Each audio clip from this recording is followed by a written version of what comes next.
Bonjour à tous les passionnés du sport. Nous sommes ravis de vous retrouver une fois de plus pour notre discussion sur les dernières nouvelles du monde sportif. Si c'est votre première fois ici, nous vous souhaitons la bienvenue et vous encourageons à vous abonner pour rejoindre notre communauté.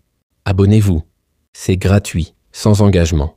Pour ceux qui étaient déjà abonnés à notre ancienne chaîne Novita, nous vous félicitons pour votre perspicacité, car de nombreux membres n'ont pas encore réussi à retrouver cette nouvelle adresse. Les autres cherchent encore sur Google Maps, chers supporters africains, et plus particulièrement congolais, car Toza bat congolais. Aujourd'hui, nous allons clarifier certains points, car il semble que certains de nos frères africains soient un peu désorientés lorsqu'il s'agit de discuter des équipes nationales sur le plan footballistique. On va remettre les pendules à l'heure, et si possible, avec un sifflet d'arbitre pour plus d'autorité, avant de passer à notre sujet du jour.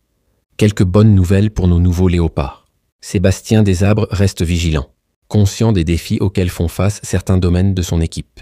Le sélectionneur affiche une posture stratégique, révélant une lecture fine des lacunes tactiques et structurelles, notamment dans la transition défensive et la gestion des phases arrêtées.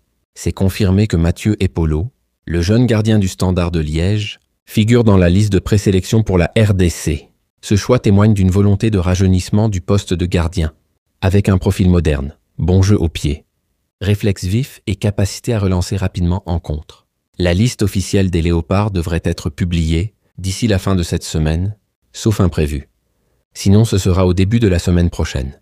Le timing de la publication est crucial pour la préparation mentale des joueurs et l'anticipation des schémas tactiques à mettre en place avant les échéances internationales.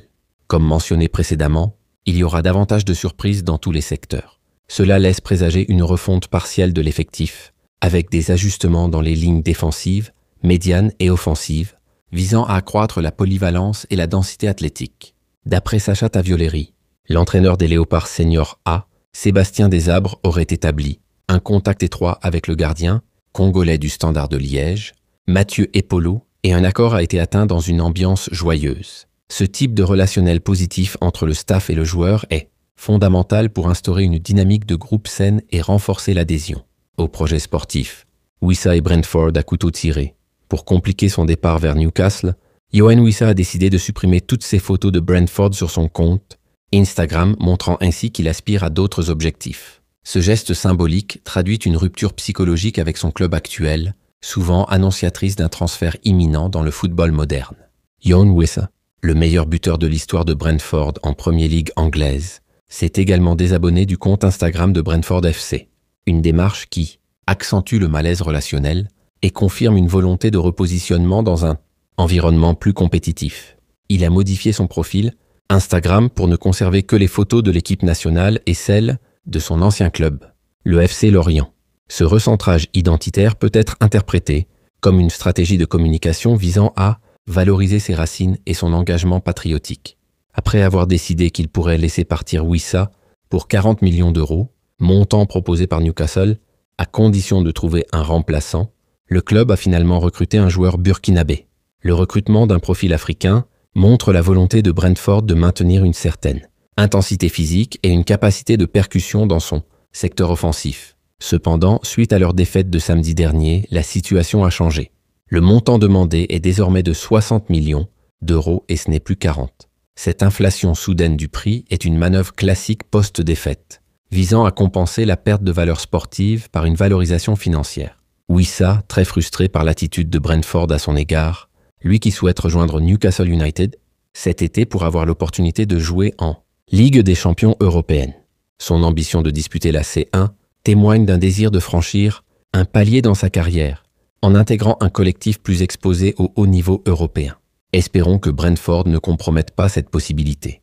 Le blocage d'un transfert peut impacter la motivation du joueur et créer des tensions internes, nuisibles à la cohésion du vestiaire. Ce n'est pas terminé, les amis.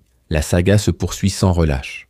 Alors que nous nous inquiétions pour la sélection de Michel-Ange Balikwisha, l'entraîneur Sébastien Desabre avait déjà pris contact avec lui en toute discrétion.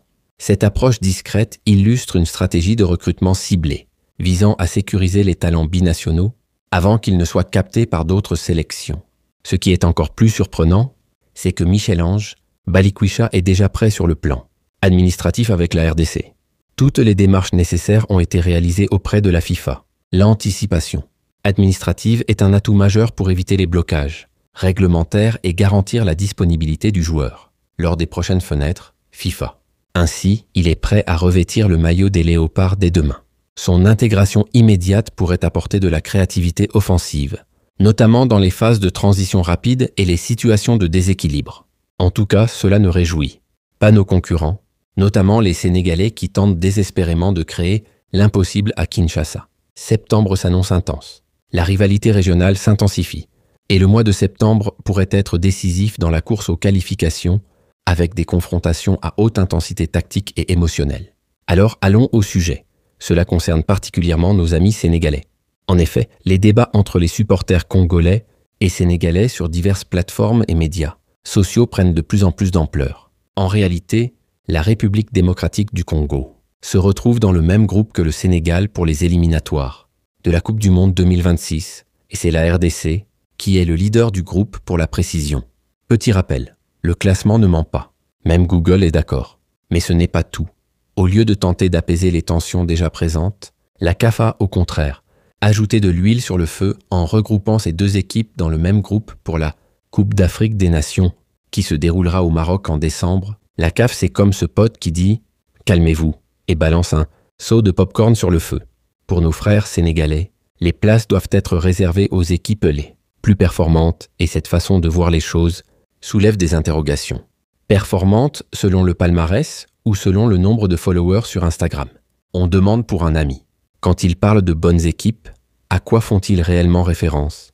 À celles qui ont des maillots bien repassés ou à celles qui marquent des buts? Le suspense est total. Car en réalité, la meilleure équipe est celle qui triomphe sur le terrain. Et ce n'est pas nécessairement le cas ici. Nos amis sénégalais semblent nous faire comprendre qu'ils souhaitent que nous ne les éliminions pas, car ils participent à cette compétition avec dignité, en se battant jusqu'au bout. Dignité, oui, mais le ballon ne reconnaît ni les intentions ni les discours. Il va là où on le pousse. Cependant, que l'on tombe armé jusqu'aux oreilles, ou celui qui tombe sans arme en main, le résultat est le même. Les deux équipes sont des tombeurs. Moralité. Que tu sois Rambo ou Bambi, si tu tombes, tu tombes.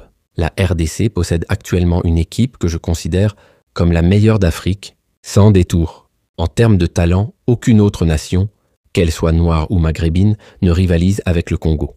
Et ça, c'est une évidence. Si le talent était une monnaie, le Congo serait le FMI du football africain. Notre pays a traversé des périodes très difficiles dans son histoire footballistique, en raison de dirigeants de la Fédé qui manquaient de vision claire pour l'avenir. Vision floue, décision floue, résultat flou. Heureusement, les lunettes sont enfin arrivées.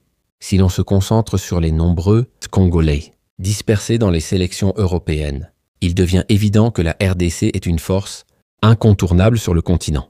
Nos joueurs sont comme le Wi-Fi, présents partout. Mais on veut qu'ils se connectent chez nous.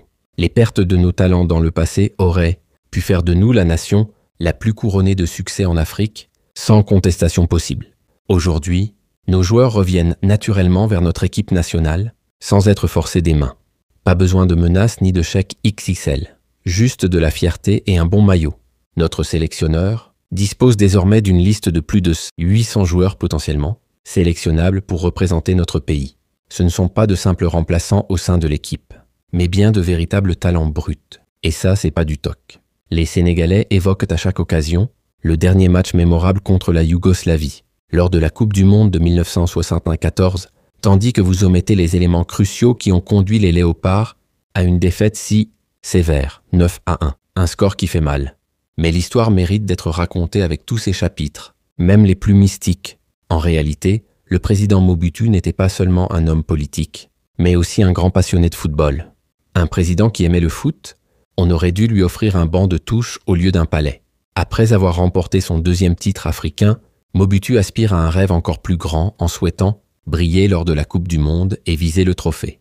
Cependant, ses ambitions n'étaient pas en phase avec les vérités du football. Le rêve était grand, le réveil brutal. Comme quand tu crois que ton équipe mène 3-0, mais c'est l'adversaire. Mobutu était un homme avide de connaissances et cherchait tout ce qui pourrait permettre à l'équipe zaïroise d'accomplir ce qui semblait irréalisable dans cette compétition. Il aurait même demandé conseil à Nostradamus si ce dernier avait un maillot. Parmi ses idées, il a consulté certains de ses conseillers qui lui ont suggéré de rassembler une sélection nationale de féticheurs, puissants provenant de tout le Zaïre. Quand la tactique devient mystique, Mourinho n'a jamais osé ça. Cette initiative a été mise en œuvre et tous les féticheurs ont été convoqués à Kinshasa avant de se rendre en Allemagne pour préparer les matchs. On ne sait pas s'ils ont pris l'avion ou sont venus en balai magique, mais ils étaient là.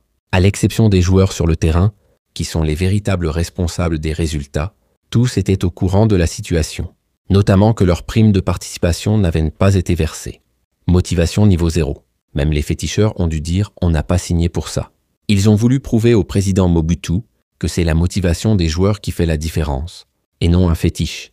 Le football, c'est 90 minutes de sueur, pas de sortilège. C'est pourquoi vous avez vu les Léopards tirer un penalty dans leur propre poteau à la place que l'adversaire ne puisse le faire. Un geste qui mérite une place dans le musée des pourquoi du football. Sinon, la RDC ne serait pas capable de subir une défaite aussi large lors d'une Coupe du Monde. Il aurait été judicieux de comprendre cette situation, avant de faire des moqueries. Avant de rire, il faut lire. Et parfois relire. L'histoire est plus profonde qu'un simple score. La gloire du football congolais est un détail que beaucoup ignorent aujourd'hui. Une histoire de triomphe et de fierté nationale. Le football congolais, riche en passion et en talent brut, a longtemps été une source de fierté pour la République démocratique du Congo. Si certains semblent avoir oublié la grandeur de cette nation sur les pelouses africaines, il est temps de raviver la mémoire collective et de rappeler que la RDC fut, et demeure, une puissance du football continental. Les triomphes de l'équipe nationale. La sélection congolaise, autrefois connue sous le nom de Zaïre, a marqué l'histoire du football africain avec des exploits retentissants. 1968, champion d'Afrique. Une première consécration continentale, avec une victoire contre le Ghana 1-0 en finale, devenant la première nation d'Afrique centrale à soulever ce trophée. Coupe d'Afrique des Nations CAN. Champion d'Afrique, le Zaïre remporte la CAN, en battant la Zambie en finale, 2-0 lors du match rejoué. Coupe du Monde FIFA, première nation d'Afrique subsaharienne à participer à une Coupe du Monde. Une qualification historique qui a ouvert la voie à d'autres nations africaines, qui ouvrent la bouche aujourd'hui. Les clubs congolais en majesté. Les clubs congolais ont également brillé sur la scène continentale, notamment en compétition organisée par la Confédération africaine de football CAF. TP Mazembe de Lubumbashi, un géant du football africain, véritable ambassadeur du talent congolais. Ligue des champions de la CAF. 5 titres, 1967, 1968, 2009, 2010 et 2015. Premier club africain à participer à la finale de la Coupe du Monde. Des clubs de la FIFA 2010. C'est ça, la vérité qui pique. Coupe de la CAF Mazembe en a 2 titres, 2016, 2017. Supercoupe de la CAF Mazembe en a 3 titres, Asvita Club de Kinshasa. Un autre pilier du football congolais et africain. Ligue des champions de la CAF Vitaena. 1 titre, 1973. Finaliste en 1981 et 2014.